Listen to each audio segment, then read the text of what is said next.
পশ্চিমবঙ্গে সদ্য ঘটে যাওয়া ঐতিহাসিক রাজনৈতিক পরিবর্তনের পর গদি বদলেছে শাসক দলের রঙ। কিন্তু ক্ষমতার অলিন্দে বসা শীর্ষ ব্যক্তিত্বদের নিয়ে আমজনতা বা বিরোধী শিবিরের চটচলতি প্রতিক্রিয়া দেখানোর কায়দাটা কি আদৌ বদলেছে?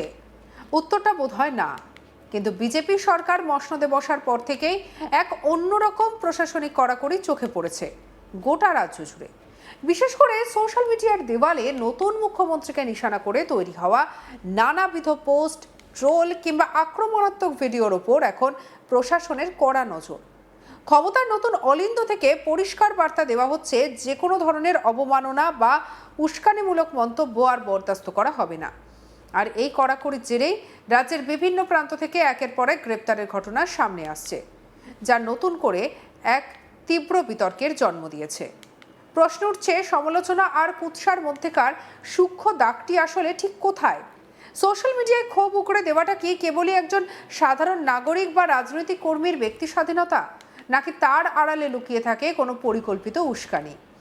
নতুন জামানায় অভিযুক্তদের বিরুদ্ধে যেভাবে গুরুতর সব আইনি ধারা প্রয়োগ করা হচ্ছে, তা একাধারে যেমন প্রশাসনের কড়া মনোভাবকে স্পষ্ট করে, ঠিক তেমনই অন্য ধারে উস্কে দেয় এক দীর্ঘমেয়াদী রাজনৈতিক চর্চা। ক্ষমতার পালাবদলের পর সেখানে নতুন নীতি এবং উন্নয়নের রূপরেখা নিয়ে চর্চা হওয়ার কথা, সেখানে প্রতিদিন খবরের শিরোনামে দখল করে নিচ্ছে ফেসবুক বা ইউটিউবের কিছু বিতর্কিত পোস্ট। তার পাল্টা পুলিশের অ্যাকশন, রাজনীতির এই টানটান উত্তেজনার পারদ ঠিক কতটা চড়েছে তা বুঝতে আমাদের চোখ রাখতে হবে রাজ্যের এক অন্যতম শিল্পাঞ্চলের দিকে। রাজ্যের নতুন মুখ্যমন্ত্রী শুভেন্দু অধিকারীকে সোশ্যাল মিডিয়ায় অত্যন্ত আপত্তিকর এবং আক্রমণাত্মক মন্তব্য করার অভিযোগে এক তৃণমূল কর্মীকে এবারে হাতে নাতে গ্রেপ্তার করেছে দুর্গাপুর থানার পুলিশ। ধৃত যুবকের নাম মোহাম্মদ আশরাফ, যিনি দুর্গাপুরের বেনাচিতি এলাকার মসজিদ মহল্লার বাসিন্দা বলে পুলিশ সূত্রে জানা গিয়েছে। শিল্প শহর দুর্গাপুরের বুকে ঘটা এই ঘটনাটি রাজ্যের বর্তমান রাজনৈতিক পটভূমিতে এক বিশাল আলোড়ন সৃষ্টি করেছে। পুলিশের তদন্ত এবং স্থানীয় সূত্রে জানা গিয়েছে, সম্প্রতি অভিযুক্ত মোহাম্মদ আশরাফ তার নিজস্ব সোশ্যাল মিডিয়া অ্যাকাউন্ট থেকে একটি ভিডিও শেয়ার করেন। অভিযোগ, সেই ভিডিওটিতে রাজ্যের নতুন মুখ্যমন্ত্রী শুভেন্দু অধিকারীকে লক্ষ্য করে অত্যন্ত আপত্তিকর, কুরুচিকর এবং আক্রমণাত্মক মন্তব্য করা হয়। বিষয়টি যখন স্থানীয় বিজেপি কর্মীদের নজরে আসে, তখন তারা আর সময় নষ্ট করেননি। মুখ্যমন্ত্রীর সম্মানহানি এবং এলাকায় শান্তিভঙ্গের আশঙ্কায় তারা সরাসরি দুর্গাপুর থানায় গিয়ে একটি লিখিতভাবে অভিযোগ দায়ের করেন। অভিযোগ পাওয়ার পরই দুর্গাপুর থানার পুলিশ তৎপরতার সঙ্গে তদন্তে নামে এবং ডিজিটাল তথ্য প্রমাণ খতিয়ে দেখে অভিযুক্তকে গ্রেপ্তার করে। শনিবার ৪ জুলাই ধৃত মোহাম্মদ আশরাফকে দুর্গাপুর মহকুমা আদালতে তোলা হলে মামলা গভীরে যাওয়ার জন্য এবং এই ঘটনার পিছনে থাকা অন্য কোনো বড় চক্রান্ত বা আইটি সেলের উস্কানি রয়েছে কিনা তা খতিয়ে দেখতে পুলিশ ধৃতকে নিজেদের হেফাজতে নেওয়ার আবেদন জানান। আদালত সমস্ত দিক বিবেচনা করে অভিযুক্তের ৩ দিনের পুলিশি হেফাজতে নির্দেশ দেন। এই ৩ দিন পুলিশি জেরায় কি নতুন তথ্য সামনে উঠে আসে, সেটাই এখন দেখার। মন্তব্য করেছেন, কি বলবেন?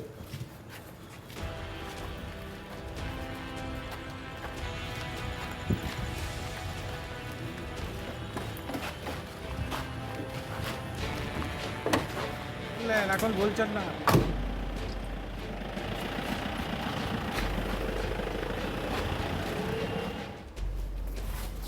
কি আশরাফ বাবু, কিছু বলুন।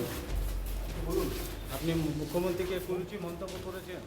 এই পুরো ঘটনাটাকে যদি আমরা একটু বিশ্লেষণ করি, তবে বোঝা যাবে যে বাংলার ক্ষমতায় হাত বদল হলেও রাজনৈতিক প্রতিহিংসা কিংবা প্রতিবাদের ভাষা কোনোটাই চারিত্রিক বদল ঘটেনি।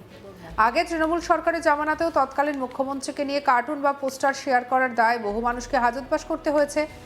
তখন আজকের শাসক দল অর্থাৎ বিজেপি বাক স্বাধীনতার পক্ষে সওয়াল করত।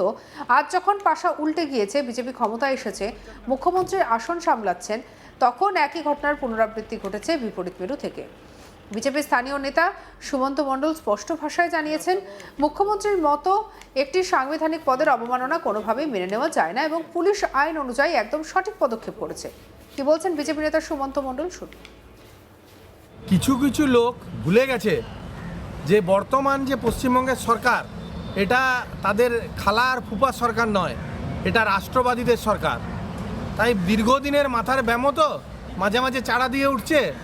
আর বাকি রইল শুভেন্দুদাকে যে বিরূপ মন্তব্য এবং যে জঘন্য মন্তব্য এই ব্যক্তি করেছে, তার জন্য এই ব্যক্তিকে কিছু থেরাপি দিতে হবে, এবং সেই থেরাপি পুলিশ প্রশাসন দিচ্ছে।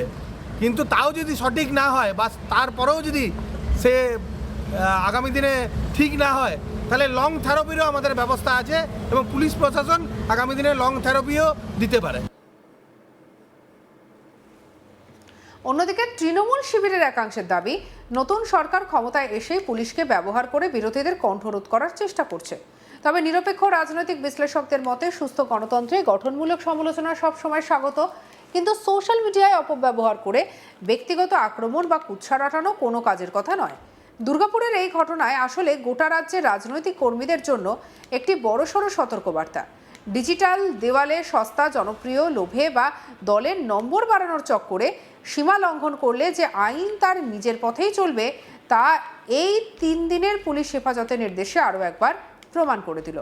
এখন দেখার এই আইনি কড়াকড়ির পর বাংলা রাজনৈতিক জল হাওয়া কতটা সংযত হয়। আমাদের কালিক অনিল গেটের রিপোর্টে কি উঠে এলো দেখাবো। সোশ্যাল মিডিয়াতে রাজ্যের মুখ্যমন্ত্রী শুভেন্দু অধিকারী নিয়ে আপত্তিকর ভিডিও আপলোড করার অভিযোগে পুলিশ একজনকে গ্রেপ্তার করেছে। তাকে দুর্গাপুর মহকুমা আদালতে তোলা হলে 3 দিনের পুলিশ রিমান্ড মঞ্জুর হয়েছে। পুলিশ তাকে পুলিশ রিমান্ডে নিয়ে তাকে জিজ্ঞাসাবাদ করছে আর জানার চেষ্টা করছে যে কি উদ্দেশ্যে এরকম ভিডিও সে আপলোড করেছিল।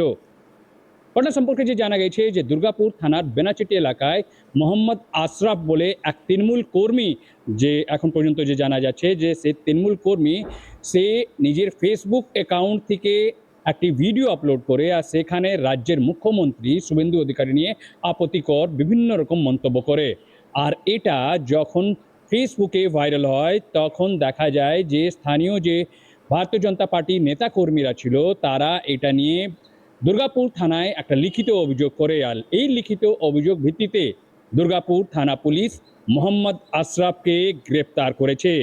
এই ভিডিওতে দেখা যাচ্ছে যে পুলিশ তদন্ত করে দেখছে যে এই যে ভিডিও আপলোড করা হয়েছে সোশ্যাল মিডিয়ার তার অ্যাকাউন্ট থেকে, সেখানে দেখা যাচ্ছে যে সে রাজ্যের মুখ্যমন্ত্রী শুভেন্দু অধিকারী নিয়ে বিভিন্ন রকম দেখা যাচ্ছে যে আপত্তিকর যে মন্তব্য করেছে। আর এই পুরো যখন সোশ্যাল মিডিয়াতে ভাইরাল হয় তখন এলাকাতে চাঞ্চল্য ছড়িয়ে পড়ে আর ভারতীয় জনতা পার্টি কর্মীরা এটা নিয়ে বিরোধও দেখায়। আর তারা বলে যে ভারতীয় জনতা পার্টির যে স্পোক্স পারসন রয়েছেন সুমন্ত মণ্ডল, তিনি বলছেন যে রাজ্যে পরিবর্তন হয়েছে কিন্তু এখনও বহুত লোক এরকম রয়েছে যাদের এখনও মানসিকতা চেঞ্জ হয়নি, আর তারা এখনও ভাবছে যে তাদেরই খালা আর পিসির এরকম সরকার রয়েছে। আর এটা তারা এই যে পুলিশ এখন ঘটনা তদন্ত শুরু করেছে, আর তিনি বলছেন যে আগামী দিন যদি এইরকম লোক যদি না শুধরে তখন তাদের বিরুদ্ধে একটা লং থেরাপি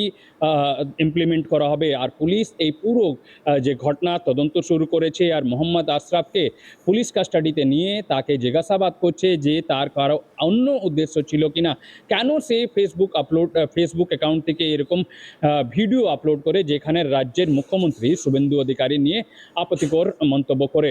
পুরো ঘটনা পুলিশ তদন্ত শুরু করেছে, কিন্তু ভারতীয় জনতা পার্টির নেতা যে রয়েছেন স্থানীয়রা তারা এই পুরো ঘটনা বিরোধিতা জানিয়েছেন। আর তারা বলছেন যে এইরকম যে মন্তব্য সেটাকে কোনো রকম কাম্য নেই, আর এইরকম যদি আরও কেউ এরকম যদি মন্তব্য করে তাদের বিরুদ্ধে কড়া শাস্তি হবে।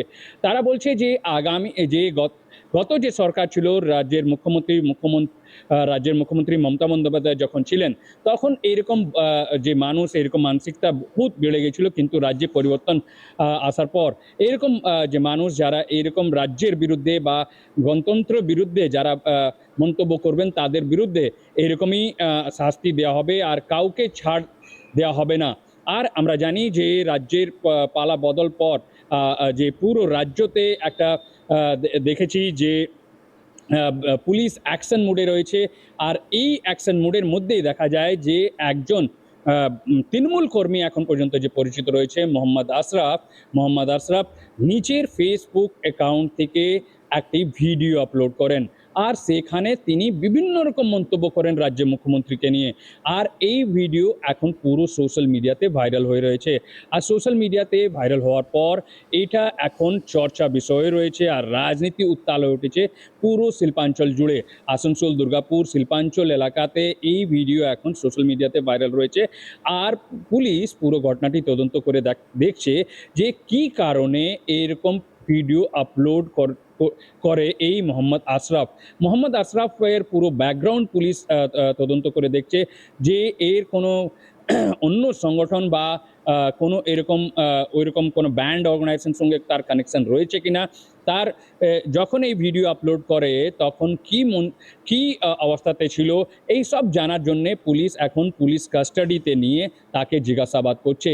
কিন্তু আমরা জানি যে রাজ্যের মুখ্যমন্ত্রীকে নিয়ে এরকম যে মন্তব্য করা হয়েছে সেটা ভারতীয় জনতা পার্টি নেতাকর্মীরা কোনো রকম বরদাস্ত করতে রাজি নয়। তারা বলছে যে এরকম মন্তব্য বিরুদ্ধে কড়া শাস্তি নিতে হবে পুলিশকে। পুলিশ ইতিমধ্যেই যে এরকম ভিডিও আপলোড করেছিল তাকে গ্রেপ্তার করেছে। পুলিশ পুরো যে ভিডিওটি আপলোড করা হয়েছিল সেটা পুরোপুরি যাচাই করছে আর জানার চেষ্টা করছে যে যখন এই ভিডিও করছিল যখন কেউ উস্কানি পেছন থেকে দিচ্ছিল কিনা। এই সব পুরো তদন্ত শুরু হয়েছে। সঙ্গে রাখুন আজ তাক বাংলাকে সাবস্ক্রাইব করতে ভুলবেন না।